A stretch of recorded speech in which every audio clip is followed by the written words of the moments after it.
Hola, mi nombre es Bruno Vargas, yo soy médico general y lidero el proyecto de UPACES en Chiapas, México.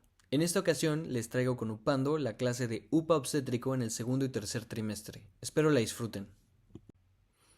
Como aclaración, en esta clase solo veremos temas relevantes sobre el segundo y tercer trimestre, que van de la semana 14 a 41 de gestación. No hablaremos sobre temas de primer trimestre en esta ocasión. Muy bien, primero veremos un caso clínico, luego tocaremos brevemente la literatura relevante, para después hablar sobre la técnica de rastreo y veremos los 5 pasos básicos para resolver nuestras 5 preguntas guías. Al final haremos un repaso de lo aprendido y revisaremos un poco de patología. Empecemos con el caso clínico. Imagínate que estás dando atención clínica, ya sea en la sala de urgencias, en una clínica de atención primaria, en una visita domiciliaria o una ambulancia. Y llega una paciente de 25 años que acude de urgencia por presentar dolor abdominal de mediana intensidad, así como salida abundante de líquido y ligero sangrado por vía vaginal. Te refiere que es su primer embarazo, que no recuerda su FUM y que no ha tenido un control prenatal en todo lo que va de su embarazo. Tal vez ya te has encontrado en una situación similar en el pasado, pero con esta poca información podemos empezar a hacer una lista de los posibles diagnósticos diferenciales. ¿Será que es el escenario de una ruptura prematura de membranas? ¿O que tal vez está cursando con un trabajo y el feto se encuentra en una presentación pélvica? Tal vez es posible que tengas un poco de sangrado porque es una placenta previa. O que el feto también está cursando por sufrimiento fetal y tiene una bradicardia o taquicardia. O quizás desafortunadamente este feto tal vez ya se ovitó. También pudiera ser que es un embarazo gemelar. O pudiera ser que tal vez es un embarazo pretérmino, ya que no sabemos la FUM y no tenemos ningún rastreo previo. Para poder confirmar o descartar cualquiera de estos diagnósticos diferenciales es necesario tener más información. Pero afortunadamente tú tienes un ultrasonido y lo puedes usar fácilmente para saber cuál es el número de fetos, si este es un embarazo único o gemelar. También lo puedes usar para ver si el feto tiene actividad cardíaca y también poder observar en qué presentación se encuentra, ya sea cefálico, pélvico o transverso. Así como poder encontrar la ubicación de la placenta y también cuantificar cuánto líquido amniótico hay. También pudieras usar el ultrasonido para saber la edad gestacional. Sin embargo, en esta ocasión no vamos a hablar sobre cómo obtener la edad gestacional del segundo y tercer trimestre, ya que es un tema mucho más amplio que requiere más tiempo. Ahora hablemos sobre la literatura.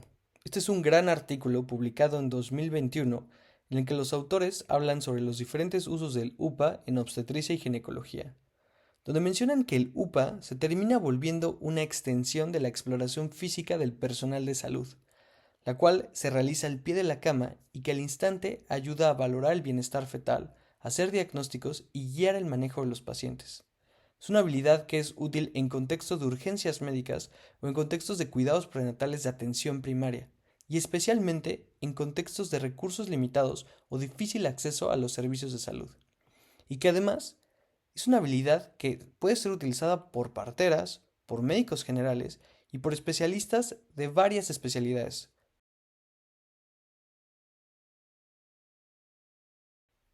Ahora, ¿y qué tan fácil es aprender a hacer el UPA obstétrico? Bueno, este es un gran artículo en el cual entrenaron a médicos de urgencias en habilidades básicas de UPA obstétrico de segundo y tercer trimestre, y después evaluaron qué tan bien lo hacían. Lo que encontraron es que después de tan solo 3 horas de entrenamiento práctico y teórico, los médicos de urgencias eran capaces de encontrar en promedio la actividad cardíaca fetal en solo 9 segundos, medir la frecuencia cardíaca fetal en 68 segundos, encontrar la presentación fetal en 28 segundos y obtener la edad gestacional en tan solo 158 segundos. Es decir, después de 3 horas eran capaces de hacer una evaluación VAX básica en menos de 5 minutos. Entonces, ¿cómo es que se hace? Hablemos primero de la técnica de rastreo.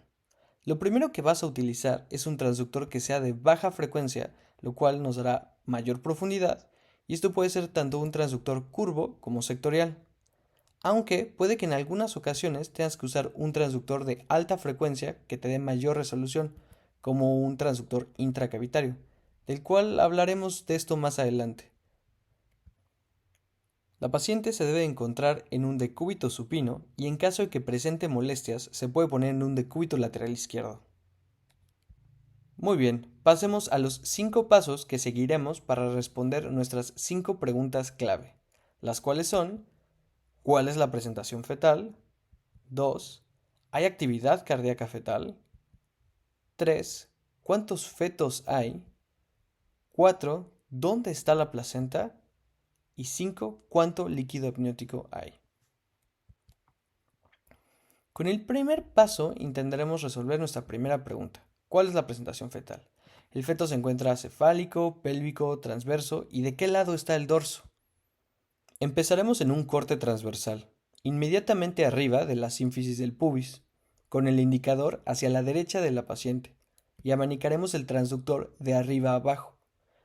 En caso de que fuera una presentación cefálica, veríamos lo siguiente. Aquí en el corte transversal estamos observando la vejiga materna y una vez que empezamos a abanicar, lo primero que vemos es un cráneo fetal, que es hiperecogénico.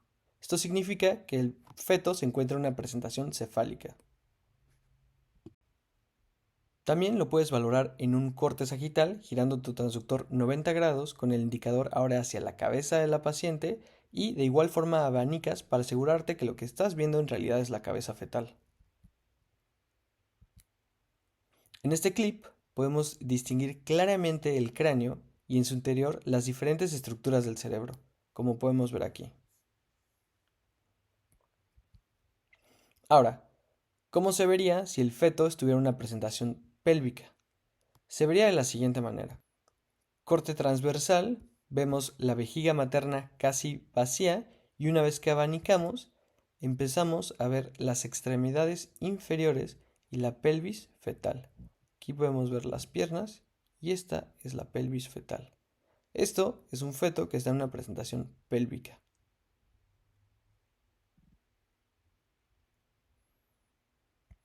Y luego giramos el transductor 90 grados para poder volver a valorar la pelvis fetal.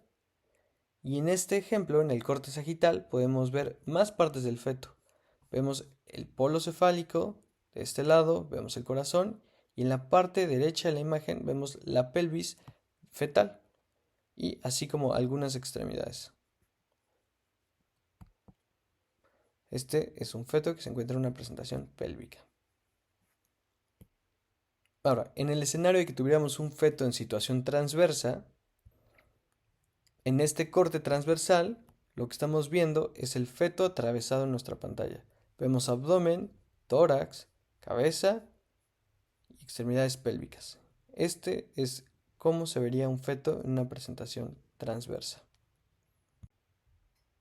Nuestro siguiente paso será saber si hay actividad cardíaca fetal y cómo medirla.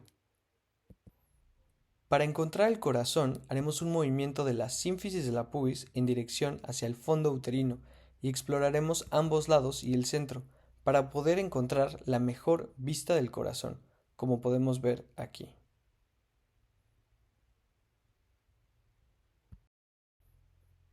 En este corte transverso podemos ver el feto que se encuentra en una situación transversa y vemos que hay actividad cardíaca fetal. Aquí podemos ver el corazón latir. En caso de que tengamos dificultad para encontrar el corazón, podemos apoyarnos de otras modalidades como el color Doppler, en el cual si hay actividad cardíaca veremos fácilmente el cambio del color por el latido del corazón y finalmente para medirlo utilizaremos otros modos como el modo Doppler pulsado, en el cual colocaremos nuestra ventana a la altura del corazón y así podremos ver más fácilmente la frecuencia cardíaca fetal. Aquí tenemos una vista más a detalle del corazón, donde colocamos nuestra ventana de Doppler pulsado y así podemos ver el latido fetal. Después podemos usar esto para medir la distancia entre cada latido y esto nos dará la frecuencia cardíaca fetal. Dependiendo de tu equipo es que tendrás que poner el marcador cada 1, 2 o 3 latidos. El rango normal de frecuencia cardíaca fetal es de 110 a 160 latidos. También podemos utilizar el modo M para medir la frecuencia, colocando nuestro marcador por encima del corazón y midiendo la distancia que hay entre uno o dos latidos. Igual, dependiendo del equipo, es cada cuánto tendrás que poner tu marcador. En el equipo que utilizamos en este caso, se pone el marcador cada dos latidos, como podemos ver aquí. Uno, saltas uno y en el segundo es que pones tu indicador. Este feto tiene una frecuencia de 146 latidos por minuto, lo cual es normal. En el escenario de que no tuvieras actividad cardíaca fetal, al momento de poner tu ventana de Doppler pulsado sobre el corazón, verás que no hay flujo. Este es un caso cortesía del doctor Dennis de radiopedia.org. En nuestro tercer paso buscaremos cuántos fetos hay. Y para eso lo que queremos ver es cuántos corazones y cuántos cráneos logramos encontrar.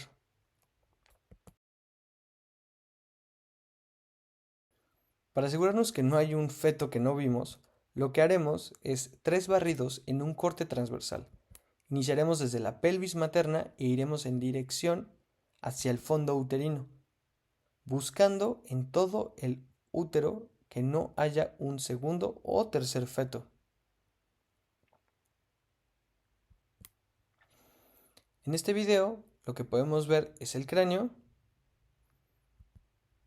Seguimos avanzando y lo segundo que vemos es que hay un corazón con actividad cardíaca fetal. Vemos la columna vertebral, lo cual nos dice de qué lado se encuentra el dorso fetal y también posteriormente vemos una placenta. Seguimos hacia arriba y llegamos hasta la pelvis y extremidades inferiores, donde igual podemos seguir viendo la placenta que se encuentra posterior, en esta región. Seguimos avanzando y lo que encontramos es que hay líquido amniótico y la placenta. Con este rastreo pudimos ver que se trata de un embarazo único, el cual se encuentra en presentación cefálica, con dorso hacia la derecha y con actividad cardíaca fetal. En el escenario de que tuviéramos un embarazo gemelar, como en este caso, podemos ver que hay dos fetos, los cuales se están moviendo y se encuentran separados por una membrana. Para poder saber qué tipo de embarazo gemelar es, tenemos que prestar atención a la membrana que los separa, especialmente el grosor. Y lo que queremos buscar es el punto de unión de esta membrana con la placenta. En el caso de que tuviéramos un pico o un signo de lambda del abecedario griego, esto nos hablaría de que estamos viendo un embarazo dicoriónico, es decir, que hay dos placentas. En este siguiente ejemplo podemos ver dos corazones fetales latiendo y una membrana delgada que en el punto de unión forma una T. Si vemos esto significa que es un embarazo monocoriónico, es decir, que los bebés comparten una sola placenta. En nuestro cuarto paso, lo que queremos encontrar es la ubicación de la placenta, pero sobre todo encontrar el borde distal de la placenta y su distancia del orificio cervical interno. La placenta va cambiando de apariencia según las semanas de gestación. En el segundo trimestre la podemos ver homogénea, con una ecogenicidad media y con bordes bien delimitados. Sin embargo, conforme avanza el embarazo, empiezan a aparecer calcificaciones y se forman bordes y tabiques placentarios, que dan una apariencia más irregular. Esta es la formación de los cotiledones placentarios y es normal que empiece a presentar estos cambios al final del tercer trimestre. Entonces, lo que nosotros queremos saber es dónde está la placenta y qué tan lejos se encuentra del orificio cervical interno.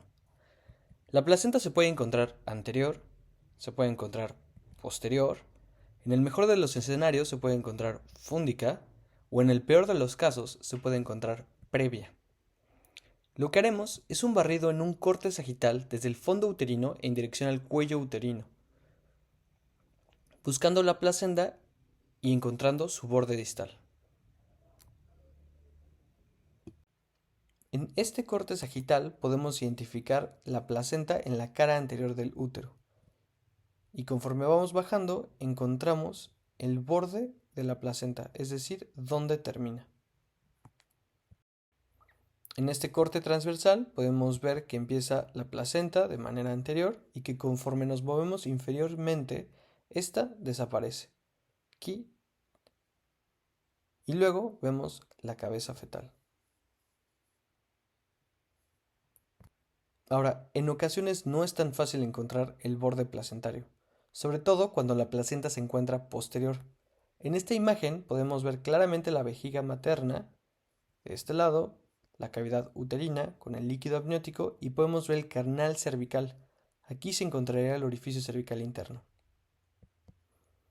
como podemos ver en este diagrama. Una placenta en posición normal es aquella que su borde distal se encuentra a una distancia mayor a 2 centímetros del orificio cervical interno.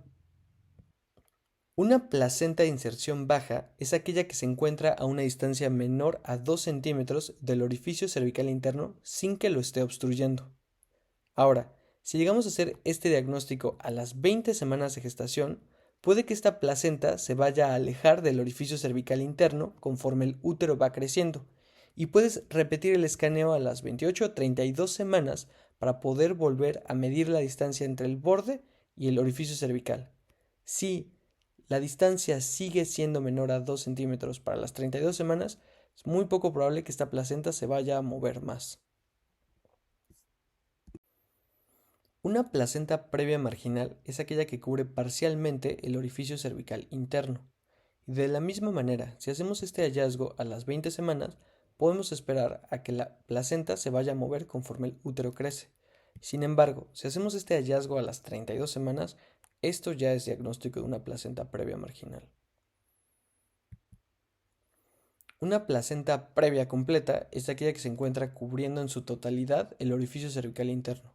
Es importante aclarar que para confirmar una placenta de inserción baja o marginal es necesario realizar un ultrasonido transvaginal para poder medir adecuadamente la distancia entre el orificio cervical interno y el reborde placentario. En este ejemplo podemos ver una placenta que se encuentra posterior, la cual seguimos inferiormente hasta que encontramos su borde distal. También aquí podemos ver que la sombra acústica de los huesos fetales nos obstruyen la vista del borde placentario. En este caso nos fuimos más inferiormente para poder observar el canal cervical, como vemos aquí, y confirmar que la placenta no se encuentra a la vista, es decir, se encuentra más allá de 2 centímetros. Ahora estamos en un corte transversal y lo primero que vemos es el cráneo fetal y luego es que empieza a aparecer la placenta que se encuentra posterior. Ahora, en este caso podemos ver la vejiga de la madre que se encuentra llena, podemos ver la línea vaginal y aquí se encontraría el cérvix y conforme hacemos un barrido podemos ver que la placenta se encuentra bastante cerca del orificio cervical interno. En este caso, lo que es necesario es hacer un ultrasonido transvaginal para poder confirmar y medir a mayor detalle la distancia entre el orificio cervical interno y la distancia de la placenta. Ahora, si vas a hacer un ultrasonido transvaginal, recuerda usar guantes y que debes de poner gel entre la sonda y la protección y luego, posteriormente, puedes usar un poco de jalea lubricante. Este es un ejemplo de la doctora Alexandra de Radiopedia, donde se puede ver que se usó una sonda transvaginal y en este caso se puede ver el canal cervical y que la placenta se encuentra cubriendo parcialmente el orificio cervical interno. Este es el ejemplo de una placenta previa marginal. Muy bien, y pasemos a nuestra última pregunta. ¿Cuánto líquido amniótico hay? Existen varias formas de cuantificar el líquido amniótico, pero las dos principales son la bolsa máxima vertical y el índice del líquido amniótico. Ahora, ¿cuál es mejor? La verdad es que depende un poco de qué es lo que estás queriendo descartar. Si pareciera que tienes un caso de oligohidrapnios, yo te recomiendo que utilices la técnica de la bolsa máxima vertical, ya que hay evidencia de que el ILA tiende a exagerar los casos de oligohidrapnios. Y por el otro lado, si queremos descartar un caso de polihidrapnios, yo te recomiendo que utilices el ILA, ya que la técnica de bolsa máxima vertical tiende a sobreexagerar el polihidrapnios. Ahora, en mi día a día, en la práctica que hago todos los días, yo generalmente utilizo la técnica de la bolsa máxima vertical porque es más fácil y más rápida, ya que esta solo requiere una medida. En cambio, el índice de líquido amniótico requiere 4 medidas y que las sumes, lo cual te llega a tomar más tiempo y es más complicado. Muy bien, para medir el índice de líquido amniótico, lo primero que debes de hacer es dividir el abdomen en 4 cuadrantes. Vas a usar la línea media del paciente como eje y una segunda línea que vaya horizontal en la cicatriz umbilical. Y esto te dará tus 4 cuadrantes. Después buscarás la bolsa más grande en cada cuadrante y la sumarás. El rango normal por esta técnica es de 5 a 25 centímetros, siendo menor a 5 oligohidramnios y mayor a 25 polihidramnios. Algo importante a tener en cuenta es que cada bolsa debe tener mínimo 1 centímetro de ancho en todo su trayecto. La técnica que te recomiendo utilizar es en un corte sagital con el indicador hacia la cabeza del paciente y hacer un barrido en zigzag por todo el abdomen buscando las bolsas más grandes en cada cuadrante. Muy bien, para la técnica de la bolsa máxima vertical, lo que buscaremos es una sola bolsa en todo el abdomen, la cual debe de medir mínimo 2 centímetros y máximo 8 centímetros. Si se encuentra menos de 2 es oligohidramnios y si se encuentra más de 8 es polihidramnios.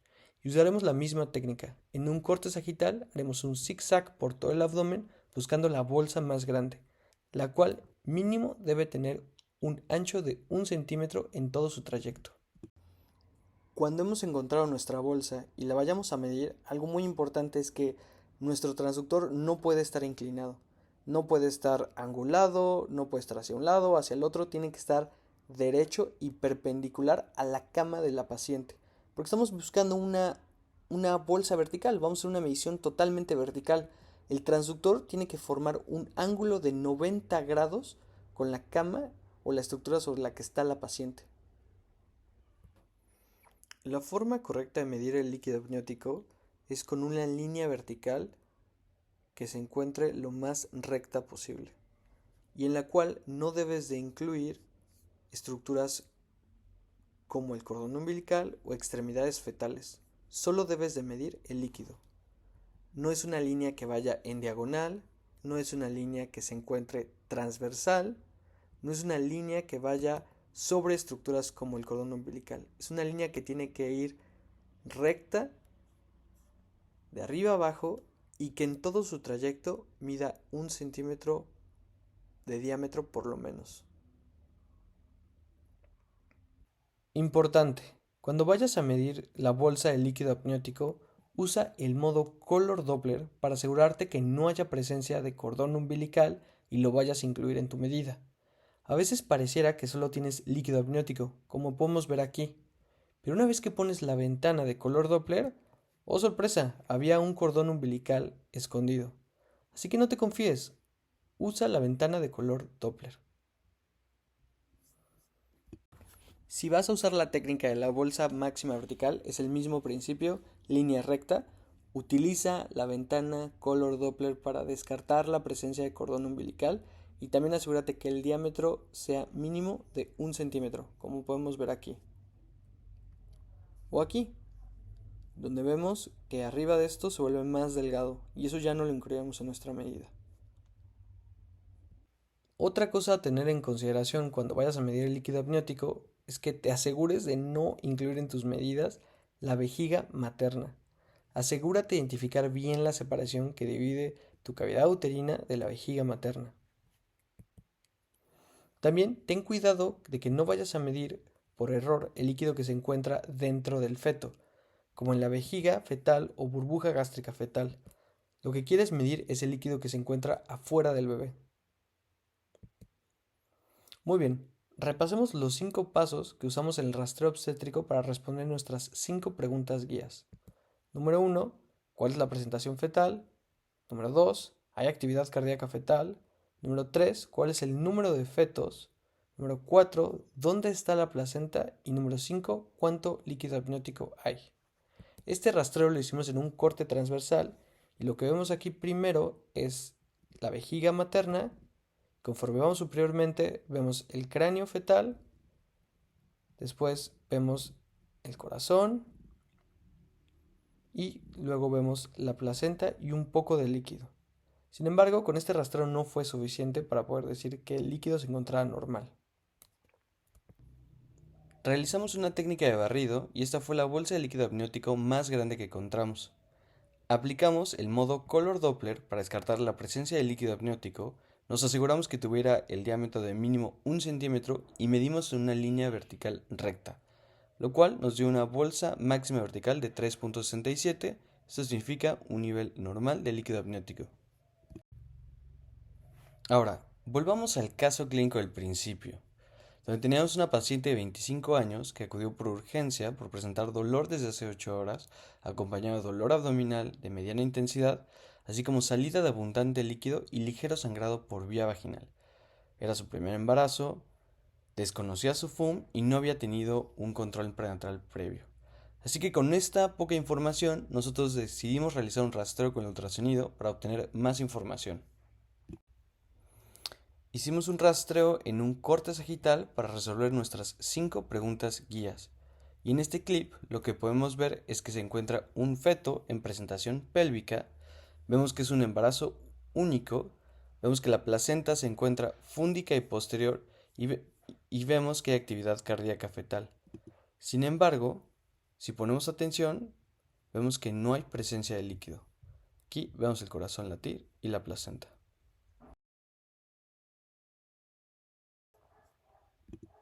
Después hicimos un barrido en un corte transversal y lo primero que vimos fue la vejiga materna. Después logramos ver extremidades, tórax, fetal y hasta el final vemos la cabeza fetal. De la misma forma no alcanzamos a ver líquido alrededor del feto, como podemos ver aquí, no hay líquido. Encontramos placenta y vemos la cabeza al final. Con este rastreo llegamos a la conclusión de que era un producto único vivo en presentación pélvica que tenía actividad cardíaca y desafortunadamente tuvo una ruptura prematura de membranas y en este caso el feto no sobrevivió, se evitó. Y en nuestro último caso tenemos una paciente de 16 años que acude por presentar náusea, vómito y pérdida no intencionada de peso. Tiene una prueba de embarazo casera que salió positiva y su FUM, que es confiable, nos diría que hoy tendría 15 semanas de gestación. Desafortunadamente tampoco ha tenido acceso a control prenatal. Por lo que hicimos un rastreo en un corte sagital para intentar resolver nuestras 5 preguntas. Y en este caso, lo que vemos es en el interior del útero que no hay presencia de feto, de líquido o de actividad cardíaca o líquido amniótico. Solo vemos estas estructuras quísticas llenas de líquido. Esto terminó siendo un embarazo molar y se refirió a la paciente para que se le hiciera un legrado y le extrajeran todo el tejido. Otro de los diagnósticos que puedes hacer con el ultrasonido obstétrico en el segundo y tercer trimestre. Muy bien, para recapitular, vimos un caso clínico en el cual nos encontramos con una paciente que presentaba dolor, desconocía su FUM y no había tenido un control prenatal previo. Sin embargo, pudimos ver que el ultrasonido de punto de atención es una herramienta que se puede usar en muchos contextos y que puede ser fácilmente aprendido. Repasamos la técnica de rastreo con el transductor que idealmente podríamos usar para este ultrasonido, así como la posición del paciente. Revisamos los 5 pasos que nos ayudarán a responder nuestras 5 preguntas y al final dimos un repaso y vimos la patología. Espero que hayan disfrutado la clase y sigan isonando. Muchas gracias.